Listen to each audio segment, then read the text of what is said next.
Good morning viewers, welcome to back my YouTube channel. आप सब कैसे हो? उम्मीद करती हूँ आप सब बहुत अच्छे होंगे। आज हम जानेंगे कुछ वायरल टिप्स का सच, क्या ये रियल में काम करती भी है या नहीं करती है। यह वीडियो बहुत ज्यादा काम आने वाले हैं और मैं वायरल टिप के कुछ सच भी बताऊंगी जो रियल में काम करते भी है और कुछ तो बिल्कुल भी काम नहीं करते हैं। उसमें से एक टिप है ये बोतल से जुड़ा हुआ। देखिए, इस तरह की बोतल का यूज हम हमारे घर में करते हैं। हम जब इस तरह की बोतल में कुछ लिक्विड ट्रांसफर करते हैं, जैसे मैं आपके सामने या पानी डाल के दिखा रही हूँ। देखिए, आपके सामने ही मैंने डाल के दिखाया, फिर भी कुछ पानी इस तरीके से सरफेस पे आ जाता है। पानी है तो देखिए, हम जैसे तैसे इसे क्लीन कर लेंगे, कुछ नुकसान भी नहीं होता है। पर यही लिक्विड अगर ऑयल है तो नुकसान तो होगा। तो इसे हम कैसे ट्रांसफर करें और ऐसा कौन सा वायरल टिप है जो 100% वर्क करता है? तो देखिए, हमारे किचन में ना स्पून होती है, इसका हमें यूज करना है। मुझे लगा था यह काम करेगा या नहीं करेगा, एक रिव्यू देना मेरा काम है। आप इसे अपने आंखों के सामने देखिएगा। देखिए, चम्मच को कुछ इस तरीके से पकड़ना है, ग्लास पे रखना है और जैसे हम यहाँ पर डाल रहे हैं ऐसे आपने डालना है। ये देखिए, कितनी भी जल्दीबाजी क्यों ना हो, कितना भी छोटा इसका साइज क्यों ना हो बोतल का, या जो इसका मुंह है वो कितना ही पतला क्यों ना हो, पर ये जो चम्मच वाली टिप है ये 100% वर्क करती है। आप देख सकते हैं, एक बूंद पानी भी बिल्कुल बाहर नहीं आया है और बोतल में जितना मुझे पानी डालना था वो भी मैंने डाल दिया है। तो ये टिप बहुत अच्छे से काम करती है, चम्मच वाली। आप इसको बिल्कुल यूज कर सकते हैं बिना झिझक के कि कुछ नुकसान होगा या नहीं होगा। देख सकते हैं आप, बिल्कुल भी पानी सरफेस पे नहीं आया है। ऐसे ही एक और काम की वायरल टिप है जो आपको जरूर जानना चाहिए, वो है ये कुकर से जुड़ी हुई। जब हम कुकर में खाना बनाते हैं तो बहुत बार इसमें खाने की स्मेल रह जाती है,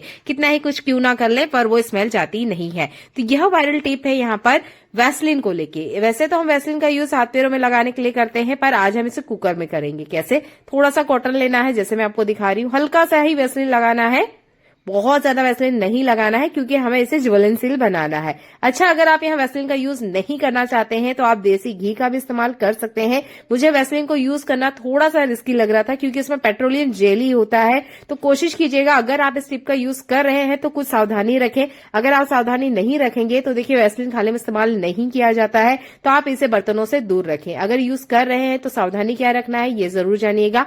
आपने मैच बॉक्स से इस तरीके से तीली जलानी है, इस कॉटन को जलाना है।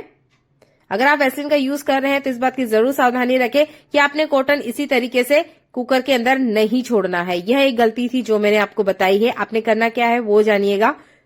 आपने बाती डायरेक्ट इस तरीके से कुकर में नहीं रखना है जैसे मैंने आपको रख के बताई है। आपने दिए में या कटोरी में बाती को रखना है, उसके बाद में आप बर्तन के अंदर रखें या कुकर के अंदर रखें। देखिए, मैं निकाल के आपको दिखा रही हूँ। नुकसान आप देख सकते हैं क्या हुआ है। जितनी भी ये जो कॉटन जल गया है ना, ये सारा कुकर में फैल गया था, तो इससे हमारा ही काम बढ़ा। दूसरा, वैसलीन खाने में इस्तेमाल नहीं किया जाता है, तो आप यहाँ पर एक दिए का इस्तेमाल करें, इसके बाद इस टिप का यूज करें। पर हाँ, कुकर की जितनी बैड स्मेल है वो 100% निकल जाती है। ऐसा ही एक काम का यूजफुल टिप फूल गोभी से जुड़ा हुआ है। अभी ठंड के सीजन में देखिए, फूल गोभी बहुत अच्छा मिल रहा है, हर घर में ये खाने में इस्तेमाल भी किया जाता होगा। आपने क्या फूल गोभी के डंठल का इस्तेमाल किया है? ज्यादातर घर में तो नहीं किया जाता है, इसे डस्टबिन में फेंक दिया जाता है।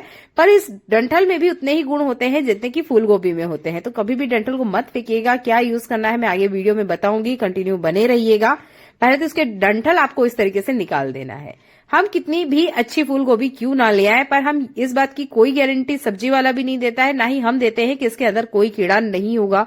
कीड़ा तो होगा, भले ही वो बहुत छोटा हो या हमारी आंखों से ना दिखता हो। अब इसे बाहर कैसे निकालें? तो बहुत बार हम सब्जियां हफ्ते भर की ले आते हैं, जब हमें जरूरत होगी तब हम कट करेंगे, अभी हम नहीं करते हैं। जैसे कि मैं भी हफ्ते भर की सब्जी लेकर आई हूँ। अब इस फूल गोभी को मुझे रखना है, पर मैं चाहती हूँ बिना मेहनत के इसके अंदर से सारे कीड़े या जो भी बैक्टीरिया वगैरह है वो मर जाए या बाहर निकल आए। तो इसके लिए आपने तीली का यूज करना है। तीली में मसाला होता है जो कि बहुत ज्यादा ज्वलनशील होता है। इसकी स्मेल किसी भी कीड़े को पसंद नहीं आती है। अगर कोई कीड़ा वगैरह है तो वो मर जाएगा।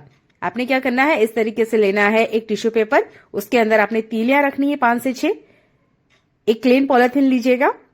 अगर आप कोई कंटेनर का यूज करते हैं तो उसका भी यूज कर सकते हैं। इसके अंदर आपने इस तीली को रख देना है। अब आप देखेंगे इस फूल गोभी के अंदर जितने भी कीड़े वगैरह होंगे या कोई बैक्टीरिया वगैरह होगा वो खुद से मर जाएगा। आपको कोई मेहनत नहीं करनी पड़ेगी। नॉर्मल से क्लीन कीजिए और आप इसे बना सकते हैं। ज्यादातर हम फूल गोभी को बॉईल करते हैं ताकि इसके अंदर के बैक्टीरिया या कीड़े मर जाए। तो आप इस टिप को बराबर यूज कीजिएगा।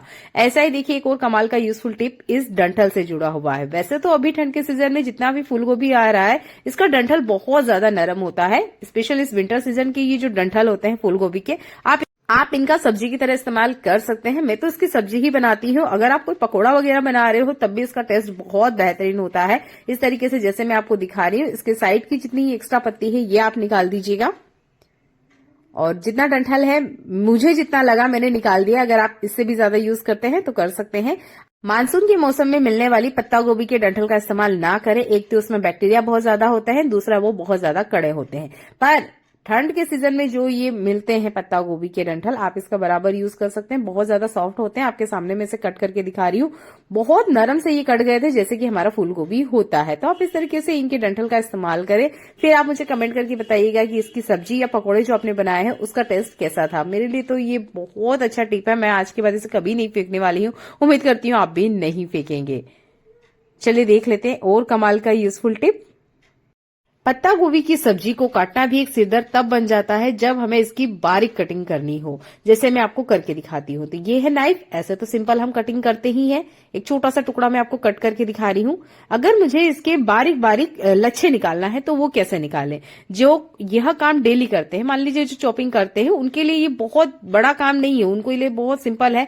वो चाकू चलाएंगे और बहुत बारीक चॉपिंग कर लेंगे। बिगनर है या मेरी तरीके से किचन में डेली काम करते हैं तो हमें इतनी आदत नहीं होती है, इसलिए हम इसकी बारीक जो चॉपिंग है वो नहीं कर पाते हैं। एक रफली चॉपिंग करके मैंने आपको दिखाई है। देखिए कितना बड़ा बड़ा कटा है। अब मुझे तो बिल्कुल बारीक चाहिए, जैसा कि हम चाउमीन में डालते हैं। उतना बारीक हम घर बैठे कैसे कट करें? तो अभी एक वायरल टिप है, ये पीलर से जुड़ा हुआ, कि आप पीलर से पत्ता गोभी को बहुत बारीक कट कर सकते हैं। मैं आपके सामने करके दिखाऊंगी। मैंने यहाँ पीलर लिया और ये जो पत्ता गोभी है इसके ऊपर मैंने कटिंग करना स्टार्ट करी, जैसे कि हम किसी लौकी वगैरह का छिलका निकालते हैं ना, वैसे। मैंने 2-3 बार कोशिश की कि शायद इसमें मैं लच्छे निकालने की जो ट्रिक है वो गलत यूज कर रही हूं। मैंने बार बार कोशिश की पर इसमें से बिल्कुल भी लच्छे बाहर नहीं निकल रहे थे।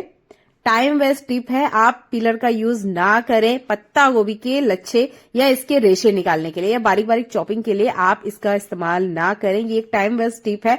हाँ, ये मैं आपको जरूर बता सकती हूँ कि क्या यूज करें और कैसे आप अपने टाइम की बचत करें। आप चाहे तो पूरे पत्ता गोभी के ऊपर भी अप्लाई करके देख सकते हैं, जैसे कि मैंने करके देखा कि चलिए पूरे पत्ता गोभी पे करके देखते हैं। शायद बंद खुल गया था, इसकी वजह से ना हो रहा हो। मैंने इसके ऊपर भी ट्राई करके देखा, तब भी ये पीलर वाली टिप बिल्कुल भी काम नहीं कर रही थी। टाइम वेस्ट टिप है, इसका यूज ना करें। आप यूज करें यहाँ पर ये जो हम चिप्स बनाते हैं ना, इसका। आलू की पापड़ बनाने के लिए हम इस तरह की कटर का यूज करते हैं। इसका आपने यूज करना है। थोड़ा सा ही पत्ता गोभी का टुकड़ा मैंने आपको कट करके बताया था, उसी को मैंने इसके ऊपर चलाया। देख के मैं भी हैरान थी कि इतनी बारीक चॉपिंग ऐसे भी हो सकती है। ये देखिए, बस कुछ सेकंड्स मुझे लगे और जो पत्ता गोभी जितना मेरे हाथ में था वो आराम से कट गया था और बहुत बारीक बारीक देखिए लच्छे निकल के बाहर आए हैं। मैं आपको पास से दिखा देती हूँ। ये देखिए, कुछ ही सेकंड्स लगे और बिल्कुल बारीक बारीक लच्छेदार जो पत्ता गोभी है वो कट के हमारे सामने आ चुकी थी। तो यह टिप और ज्यादा सिंपल है। अगर आप इस तरीके से कट करोगे तो आपका बहुत टाइम बच जाएगा। जब हमें ज्यादा लोगों का खाना बनाना होता है ना, तो हमें कुछ ऐसे टिप जरूर पता होना चाहिए कि हमारे टाइम की बचत हो और सब्जियां हैं जल्दी से कट हो जाए। तो आप यहाँ पर ये चिप्स बनाने वाले कटर का बिल्कुल यूज कर सकते हैं। पिलर का इस्तेमाल ना करें। आपको अगर 2 केजी प्याज कट करना है, टमाटर कट करना है, पत्ता गोभी कट करना है, तो आप इस आलू कटर का यूज कीजिएगा या आलू की चिप्स बनाने वाले इस कटर का इस्तेमाल करें। ये बहुत अच्छे से काम करता है, बहुत बारीक चॉपिंग करता है और आपका जो टाइम है वो बहुत ज्यादा बच जाएगा। यकीन मानिए, एक बार आप करके देखेंगे, आप ये चाकू और पिलर दोनों को हटा देंगे। अगली बार इस आलू की चिप्स बनाने वाले कटर का ही इस्तेमाल करेंगे।